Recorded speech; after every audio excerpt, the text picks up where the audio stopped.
Bueno, hola, ¿qué tal? Estamos de nuevo aquí en nuestra escuela dominical.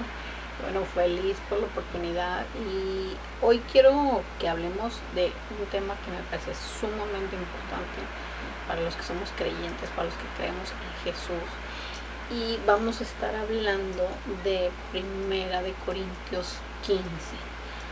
Y aquí vamos a hablar acerca de la resurrección, de la importancia. Este tema lo vamos a dividir en dos. La primera parte va a ser por qué debemos creer en la resurrección.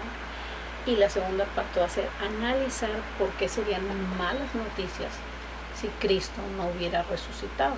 Malas noticias para nosotros, ¿verdad? Entonces, pues vamos a ir hablando de esto. Pero quiero hacer como que un pequeño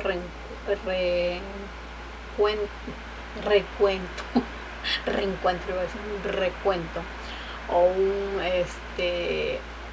recordatorio de lo de Primera de Corintios, ¿verdad? Si nos acordamos, a medida que hemos ido estudiando Primera de Corintios, nos damos cuenta que los corintios estaban divididos con respecto a los líderes. También los corintios no disciplinaron a un miembro de la iglesia que había cometido pecado sexual con la esposa de su padre. Los creyentes se engañaban unos a otros y se enjuiciaban en los tribunales. Y bueno, Pablo nos va dando soluciones ahí a todo esto. Acuérdense que ya lo vimos. Si no han visto videos para atrás, los recomiendo que vayan y los vean. Algunos asistían a fiestas paganas y cometían pecados sexuales con los paganos. Algunas mujeres no respetaban al esposo. Había confusión en los cultos de adoración cuando muchos hablaban en lenguas al mismo tiempo y no se daba interpretación. También, como vemos en esta lección, algunos habían dejado de creer en la resurrección. Pero esto es lo que vamos a ver apenas aquí en el capítulo 15. Y viendo todo esto por lo que estaban pasando los corintios, como que se da uno cuenta como que son muchas cosas por las que estaba pasando esta iglesia. Por eso Pablo estaba tan desesperado y tan adolorido. Después vamos a ir viendo en Segunda de Corintios más, ya esa carta ya es crucial para Pablo, pero bueno, ya me estoy yendo a otro lado. Vamos a ver aquí por qué Pablo estaba tan desesperado, porque él siempre, aunque ya no estaba en la iglesia de Corinto, él siempre estuvo pendiente de ellos, él siempre fue su padre espiritual. Entonces él siempre estaba pendiente de lo que les pasaba a ellos. Pero bueno, antes de empezar con el tema de lleno, quiero que empecemos orando. Vamos a pedirle al Espíritu Santo que Espíritu Santo sé tú guiándonos, sé tú enseñándonos. Tu palabra dice que si necesitamos sabiduría, simple y sencillamente que te la pidamos. Te damos gracias, Señor, porque nos vas a dar sabiduría para poder entender esto que vamos a estudiar el día de hoy. Te pido, Espíritu Santo, que seas tú hablándonos a cada uno de nosotros conforme necesitamos.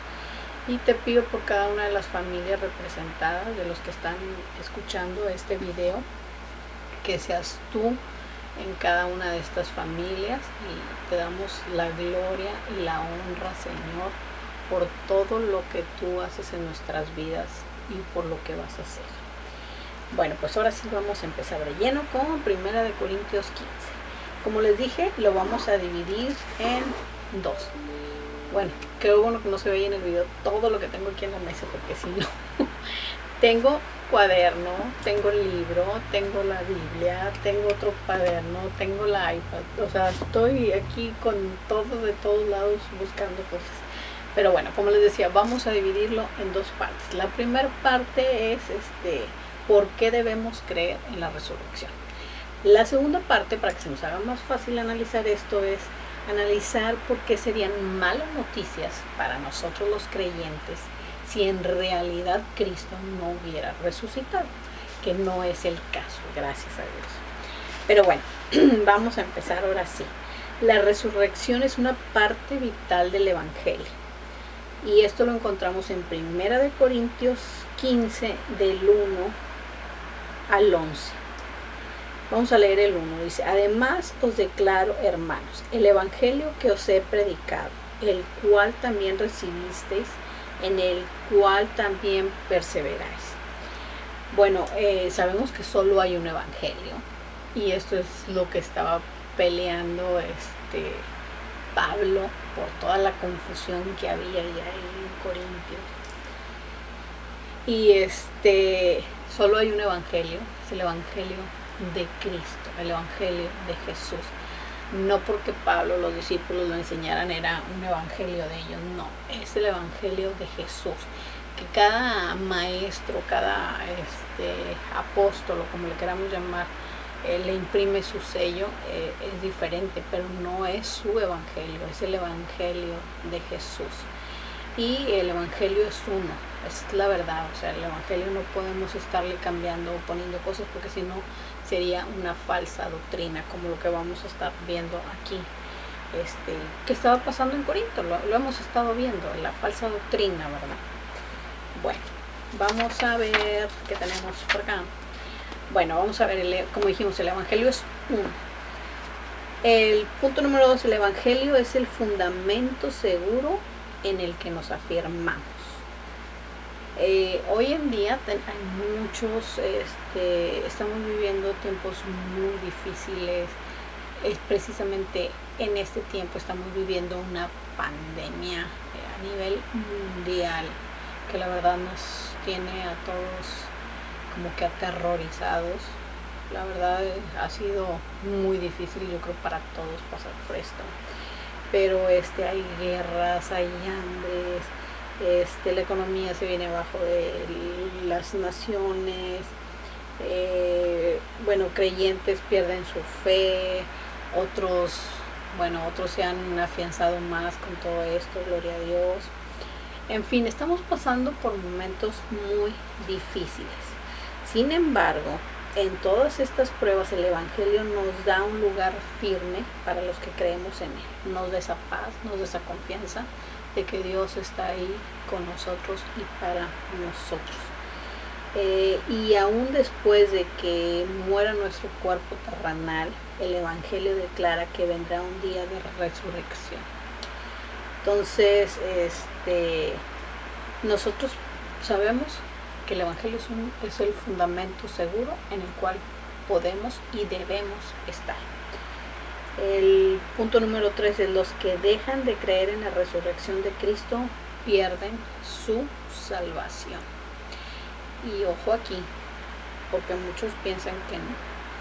Pero bueno, la salvación tiene un comienzo, una mitad y una conclusión. O un presente, un futuro es un pasado, un presente y un futuro. Lo dije al revés. La salvación comienza cuando uno acepta a Jesús, cuando uno nace de nuevo, cuando uno acepta la cruz. Para ser salva, la persona debe tener un comienzo espiritual, que es lo que les estoy diciendo ahorita, un momento cuando nace de nuevo. Pero las escrituras enseñan que esto no es suficiente, el comenzar no es suficiente, debemos continuar en el proceso de salvación. Bueno, otro punto es el evangelio de los apóstoles, el evangelio que los apóstoles predicaban enfatizaba la resurrección de Cristo, y esto es clave en este capítulo que vamos a ver. Bueno, dice, vamos a leer, como les digo, esto está en 1 Corintios 15 del 1 al 11. Pero vamos a leer aquí. Primero, estas cuatro cosas que les voy a decir son claves. Podríamos decir que es el ABCD del evangelio. La primera es: Cristo murió por nuestros pecados, según las escrituras. Y esto lo vemos aquí. Él fue nuestro sacrificio. Él fue el Cordero de Dios que murió para quitar los pecados del mundo. Esto está en Juan 1:29. Él fue nuestro Cordero Pascual, sacrificado por nuestros pecados. Por la muerte de Cristo en la cruz, Dios reconcilió al mundo consigo mismo, sin tomar en cuenta los pecados del hombre. El segundo punto es fue sepultado. El primero dijimos, Cristo murió por nuestros pecados. El segundo fue sepultado.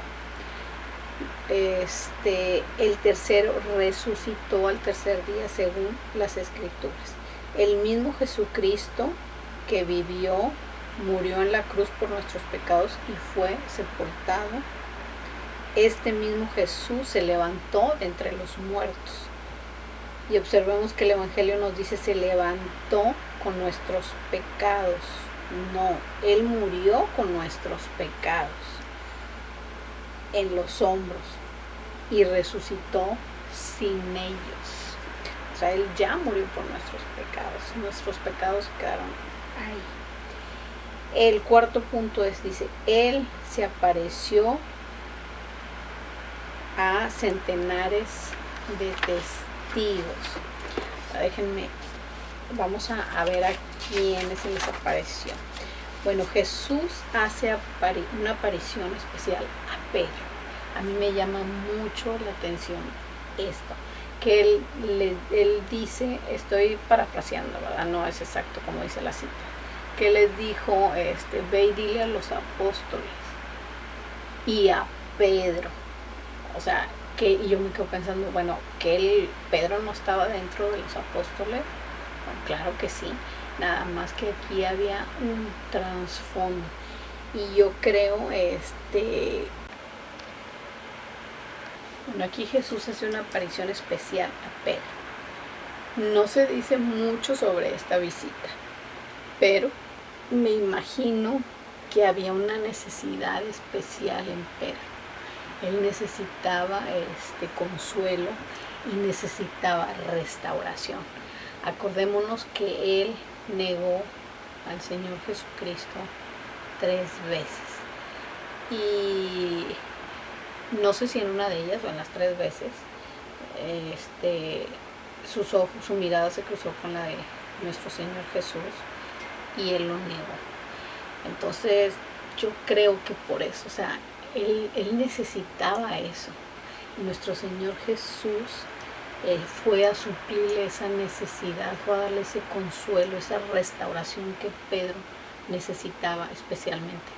Yo creo por eso dijo, y a Pedro, a los discípulos, y a Pedro. Eso es lo que yo pienso, ¿verdad? Y me encanta oír esto, ¿verdad? Y sabemos cómo Dios usó a Pedro. Él tuvo un papel súper importante en la iglesia primitiva. Entonces yo creo que por eso él necesitaba ese regalo de Jesús, él necesitaba ese consuelo y él se lo dio personalmente. Después se le apareció a los 12. Y bueno, aquí Pablo describe a los 12, pero recordemos que ya para entonces, bueno, en ese entonces Tomás no estaba. Y también acordémonos que Judas se había suicidado. Pero yo creo que dijo a los 12 porque pues eran 12 apóstoles. Después, bueno, se le apareció a 5,000. Y yo creo que se le fue apareciendo a muchos de los creyentes.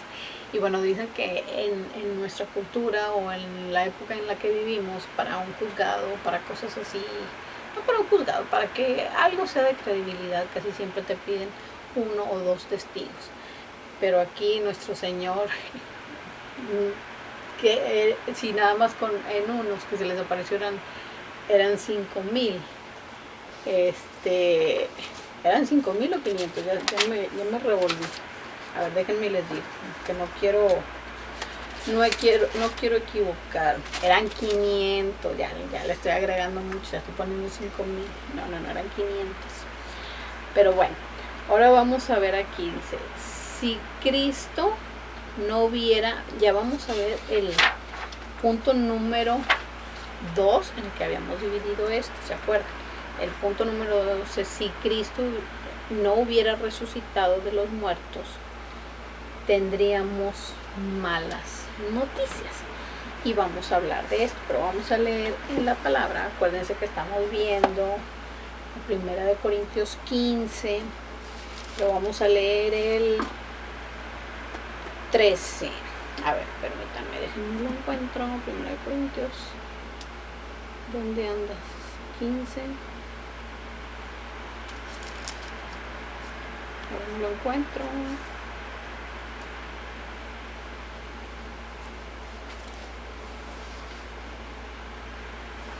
Espérenme, es que esta, ¿dónde? Aquí tengo mi, no sé por qué ando con esta. Esta es la que esta me gusta más. Espérenme. Es que esta tiene la letra más grande. Ahora sí, Primera de Corintios 15, 13. Dice, por lo cual el que habla en lenguas. No, estoy en el 14. Bueno, esto no lo voy a editar, esto sí lo voy a dejar. El 13 dice, porque no hay resurrección de los muertos, tampoco Cristo resucitó.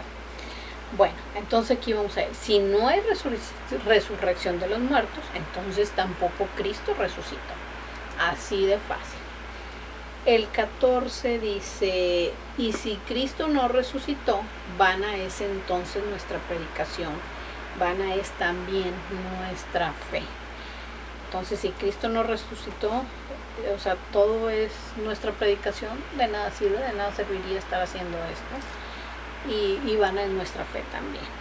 El 15, no, vamos a ver el 16, dice, porque si los muertos no resucitan, tampoco resucitó Cristo, que es lo mismo que decía el otro. El 17 dice, y si Cristo no resucitó, nuestra fe es vana. Aún estáis en vuestros pecados. Entonces, si Cristo no resucita, nuestros pecados siguen ahí, no son perdonados. El 18 dice, entonces también los que durmieron en Cristo perecieron. Entonces, lo que nos quiere decir aquí es que aquí, o sea, es la muerte y se acabó, o sea, aquí no hay vida eterna. O sea, si Jesús no resucitara, pues ya, se acaba nuestra vida al morir. Pero nosotros sabemos que no, al contrario, lo bueno empieza después de nuestra muerte terrenal, pues empieza la vida eterna.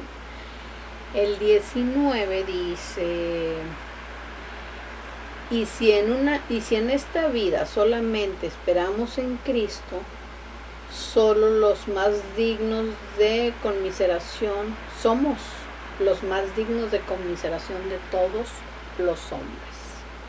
Wow. Ahora el 29 dice, de otro modo, ¿qué harían los que se bautizan por los muertos si de ninguna manera los muertos resucitaran? ¿Por qué? Porque pues se bautizarían los muertos. El 30 y el 32 dice, ¿y por qué nosotros peligramos a toda hora? El 31, os aseguro, hermanos, por toda la gloria de vosotros, tengo a nuestro Señor Jesucristo, que cada día de muerto. El 32, si como hombre batallé en Efeso contra fieras, ¿qué provecho tendría hacerlo si Cristo no hubiera resucitado? Bueno, aquí vemos, sí, o sea, si Cristo no hubiera resucitado, ¿qué caso tenía por decir que Pablo estuviera sufriendo? Aquí dice por Efeso, ¿verdad? Pero aquí vemos por Corinto. O sea, él estaba desesperado por todo lo que estaban pasando, por todo lo que les estaba aconteciendo. Él se dolía de esas almas. ¿Por qué? Porque él era su padre espiritual. ¿Y qué caso tenía entonces? Si Cristo no resucitó, pues no tenía ningún caso. Pero bueno, vemos, gloria a Dios, que él tuvo muchos testigos de esa resurrección. Las escrituras nunca le ofrecen a nadie una segunda oportunidad para ser salvo después de la muerte. Más bien enseñan de esta manera. Está establecido para los hombres que mueran una sola vez y después de esto es el juicio. En 1 Corintios 15 Pablo habla de los muertos y encontramos frases como si los muertos no resucitaran o si Cristo no resucitase, que es lo que estábamos leyendo acá arriba. Jesús está entre los muertos, entonces dice, de modo que si Jesús está entre los muertos, ¿qué caso tiene que los creyentes se bauticen? Así que de la manera más sencilla y más fácil de entender este versículo es, si los muertos no resucitasen, los creyentes estamos desperdiciando todo nuestro tiempo. Y pues sí, en realidad, ¿qué valor tendría? Ninguno. Después dice Pablo más adelante, creo, que ¿qué caso tiene entonces estar predicando el evangelio, verdad? O estar sufriendo todo lo que sufrió o lo que sufrimos. Sí, pues sería más fácil a disfrutar la vida, porque pues esto se acaba y se acaba. Pero no, para nosotros, no, ahí no se acaba la cosa. Bueno, ahora vamos a ver la parte 2, ¿verdad? Que aquí es la resurrección. Vimos la resurrección de Cristo, ahora vamos a ver la resurrección de los creyentes. Y esto está en 1 Corintios 15, del 28 al 58. Bueno, el punto número 1, o el inciso A, dice, porque Cristo ha resucitado, el evangelio afecta a todos, para bien o para mal. Y pensaríamos, no, pues es para bien, pero vamos a ver por qué para mal. La resurrección de Cristo, como dijimos, afecta a todos. La resurrección, el punto número 1, dice, la resurrección de Cristo significa derrota para los enemigos. Porque Cristo ha resucitado, sus enemigos están bajo sus pies. La resurrección de Cristo nos da la seguridad de que Él vencerá a todo enemigo. Satanás, los demonios, los seres humanos que lo rechazan a Él y hasta la muerte. La Biblia se refiere a la muerte como una enemiga. Por un lado, la muerte es el límite o la puerta entre nosotros y Dios. Y bueno, nosotros sabemos que para nosotros es la puerta para Dios. Bueno, entonces la muerte es la última barrera entre nosotros y Cristo. ¿Por qué la Escritura llama enemiga a la muerte? Bueno, la muerte es una enemiga porque representa lo contrario de todo lo que Dios es y desea. La muerte está rodeada de enemigos como las tinieblas, la enfermedad, el sufrimiento, el lloro, en contraste con la muerte y sus amigos. Dios es la luz y la vida, y Él desea que tengamos salud y felicidad. Así que la Biblia ve la muerte como lo que es la última enemiga de nuestro Señor Jesucristo y que Él la vencerá. La última enemiga de nuestro Señor Jesucristo y a la cual vencerá al último es la muerte. Jesús estará reinando, pero Dios pondrá a todos sus enemigos bajo sus pies. Bueno, la segunda, la primera, la resurrección de Cristo significa derrota para los enemigos. La segunda, la resurrección de Cristo significa resurrección y recompensa para sus seguidores. Amén. Porque Cristo ha resucitado a los muertos, sus enemigos, porque Cristo ha resucitado de los muertos, sus seguidores, o sea, nosotros, resucitarán cuando Él venga. Bueno, aquí vamos a ver dos ejemplos. Primero, Pablo nos da la seguridad de nuestra resurrección como el ejemplo de las primicias, que ahorita lo vamos a estar viendo. Bueno, más ahora Cristo ha resucitado a los muertos, primicias de los que durmieron, es un hecho. Bueno, vamos a leer aquí, vamos a hablar de las fiestas de primavera, vamos a hacer una explicación del Antiguo Testamento y vamos a ver el cumplimiento profético del Nuevo Testamento. Bueno, la primera fiesta es la Pascua o la Pascua. Los judíos mataban un cordero el día 14 del primer mes del calendario judío. En la Pascua celebraban su liberación de la esclavitud de Egipto.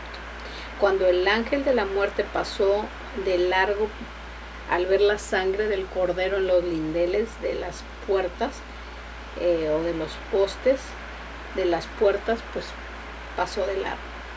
El cumplimiento profético. Jesús fue crucificado el día exacto de la Pascua. Él fue nuestro cordero pascual, sacrificado para liberarnos de la esclavitud del pecado. Ahora vamos a ver otra de las fiestas, el pan, bueno, sí dice fiestas de primavera, el pan sin levadura. Los judíos mataban el cordero de la Pascua el día 14, luego a la puesta del sol, cuando empezaba el año día judío, el día 15, comían la cena de Pascua. Este día también comenzaban la fiesta de 7 días del pan sin levadura, bueno, en la cual celebraban la liberación de Egipto. Ahora vamos a ver el cumplimiento profético en el Nuevo Testamento. Pablo enseña que la levadura representa el pecado. Él nos exhorta a celebrar y cumplir con esta fiesta cuando dejemos que Jesús quite el pecado de nuestras vidas. Las siguientes son las primicias. Dice, esta fiesta era el domingo, el día después de Sabbat, que seguía a la Pascua.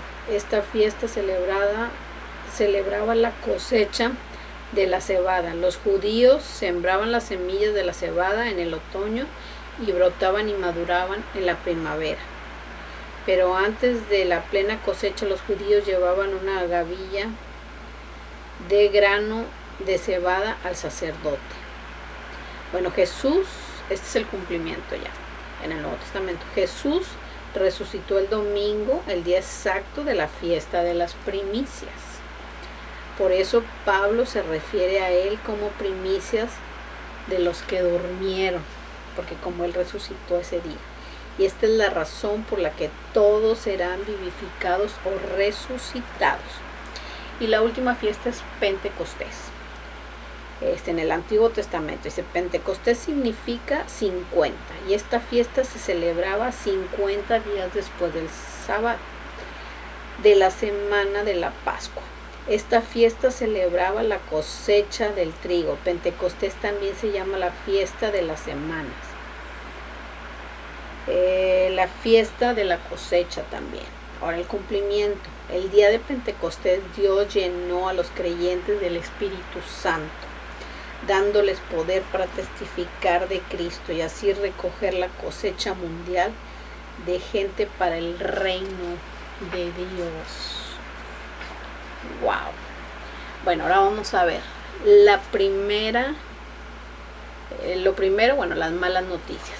Dios puso a Adán, me quito esto de aquí. Dice, Dios puso a Adán en el huerto y le dijo que podía comer de cualquier árbol, menos del fruto del bien y del mal. Bueno, lo que pasó, bueno, ya sabemos todos que aconteció el pecado.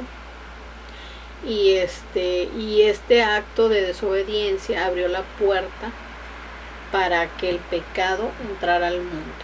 De modo que Adán y todos nosotros enfrentamos la muerte.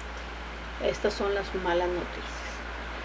Las buenas noticias es que Jesús murió por nosotros, por nuestros pecados y resucitó. Ahora todos los que confiamos en Él y le obedecemos, somos perdonados. Recibimos una vida nueva. Y vendrán la muerte, pero viviremos para siempre. Bueno, porque la muerte entró al mundo, como dijimos, por el primer Adán, pero por el postrero, o sea, por Jesús, la resurrección y la vida llega. Todos los caminos de la vida conducen al sepulcro. Solamente el camino a través de Jesucristo conduce conduce del sepulcro a la gloria. El punto número 3, que déjenme lo repasamos. Dijimos, el primero, la resurrección de Cristo significa la derrota de los enemigos. El segundo, la resurrección de Cristo significa la resurrección y la recompensa de sus seguidores. Y el tercero, el evangelio de la resurrección de Cristo exige que sus seguidores dejen de pecar. Y bueno, y antes de esta carta, Pablo escribió de algunos de los corintios que habían muerto y que otros estaban enfermos porque vivían en el pecado. Escribió que si nos juzgáramos, escribió que si nos juzgáramos y nos arrepintiéramos del pecado, Dios no nos juzgaría. Por todo el Nuevo Testamento de las Escrituras advierten que Dios nos ve cuando pecamos y que debemos de confesar nuestros pecados y dejarlos. Bueno, y también aquí nos dice que debemos de 1 Corintios 6 al 10, debemos de evitar a tener amistad íntima con los malvados, porque estos corrompen el buen carácter, así como una papa que está descompuesta, echa a perder a la papa que está al lado de él. Bueno, ¿qué más tenemos? Si enfatizamos que Jesús murió en la cruz, esto llega a ser un modelo para los hombres, de que Jesús, como lo hace más bien la Iglesia Católica, ¿verdad? Porque ellos ponen siempre a Jesús en la cruz, y aquí están dando a entender que Jesús no resucitó. La cruz está vacía, la tumba está vacía, Jesús no está en esa cruz, Él resucitó. Y al mostrarlo así, muestran como que a un Jesús débil, sin carácter, sin poder. Pero bueno, ahora vamos a ver el punto B. Pablo enseña varias verdades sobre el cuerpo de resurrección, y esto tiene mucho que ver. Dice, bueno, muchos hoy no creen en la resurrección, que es lo que estamos hablando, igual en Corintios. La iglesia de Corintios, varios no creían en la resurrección. Pero nuestra salvación no será completa hasta que Dios nos dé un nuevo cuerpo. Y este cuerpo que recibiremos en la resurrección será en el que viviremos para siempre. Nuestro cuerpo terrenal se debilita cada vez más conforme vamos envejeciendo. Y bueno, aquí vamos a ver el punto número 1. Lo que se siembra es diferente a lo que se cree. Y vamos a leer aquí 1 Corintios 15, 42. A ver, ¿qué dice el 42? Dice, y si también en la resurrección de los muertos se siembra la corrupción, resucitará la incorrupción. O sea, en el cuerpo se siembra en corrupción y resucita en incorrupción. El 43 dice, si se siembra en deshonra, resucitará en gloria. Es decir, el cuerpo siembra deshonra y resucitará en gloria. El mismo 43 dice, se siembra en debilidad y resucitará en poder. El 44 dice, si se siembra el cuerpo animal, resucitará en cuerpo espiritual. Wow. Es como una planta, es más gloriosa que la semilla de la que sale. Lo mismo sucede. Lo que el cuerpo siembra y lo que resucita, ¿verdad? Bueno, también vamos a leer el 15:21. O sea que nos vamos más para atrás. Vamos a ver el primer Adán y vamos a ver el postrero Adán, o sea, Cristo. El primer Adán trajo muerte a los hombres. En el 21 dice, porque por cuanto la muerte entró por el hombre, también por un hombre la resurrección de los muertos. Bueno, aquí vemos que por medio de Jesús entró la resurrección. el 22 dice, porque así como en Adán, todos mueren, también en Cristo todos serán vivificados. Bueno, vamos a leer el 47, el primer hombre. Vamos a leer el 46. Mas lo espiritual no es primero, sino lo animal, y luego lo espiritual. El 47 dice, el primer hombre es de la tierra, es terrenal. El segundo hombre, que es el Señor, es el del cielo. Bueno, aquí vamos a seguir viendo. Dice, necesitamos un cuerpo nuevo para heredar el reino, el nuevo reino, o un reino nuevo. Y definitivamente que lo necesitamos, porque este cuerpo, conforme van pasando los años, se va cansando, se va enfermando, van disminuyendo nuestras energías, se cansa, y con este cuerpo no podríamos vivir toda la eternidad. Y con nuestro nuevo cuerpo, en ese cuerpo va a haber sanidad, va a haber felicidad, todos vamos a ser rejuvenecidos, todo va a ser perfecto. Y bueno, recibimos, el punto número 4 dice, recibimos un cuerpo nuevo en un abrir y cerrar de ojos, al toque final de la trompeta. Bueno, dice, el abrir y cerrar de ojos es una fracción de segundo. Observe que la trompeta señalada es símbolo de gran victoria y un gran triunfo. En el rapto, cuando Jesús regrese, los creyentes recibirán su cuerpo nuevo y entrarán al gozo del cielo.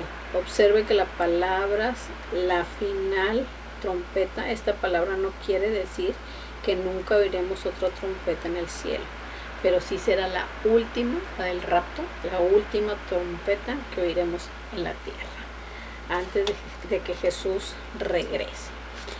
Bueno, y el punto número 5, acuérdense, estuvimos viendo primero, lo que se siembra es diferente a lo que crece, ¿verdad? Que estuvimos viendo eso. Bueno, el segundo punto, así como somos con el primer Adán, así seremos con Jesús.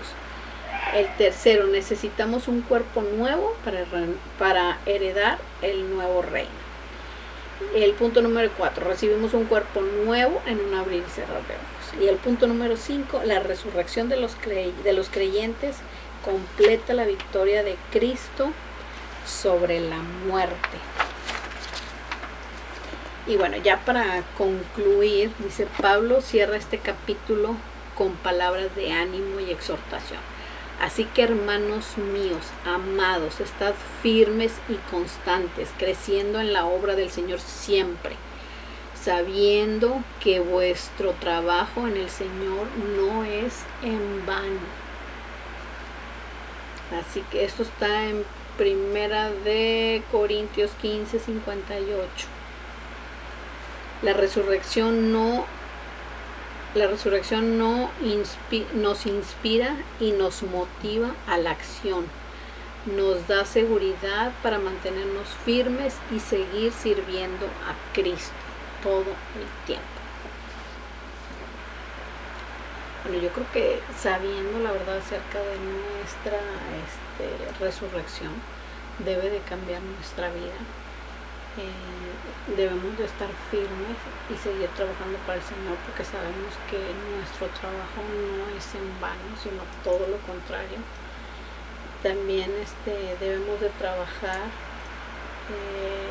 poner todas nuestras fuerzas en el trabajo del Señor, y siempre bajo su dirección, y sin olvidar que la gloria es para Él y no para nosotros.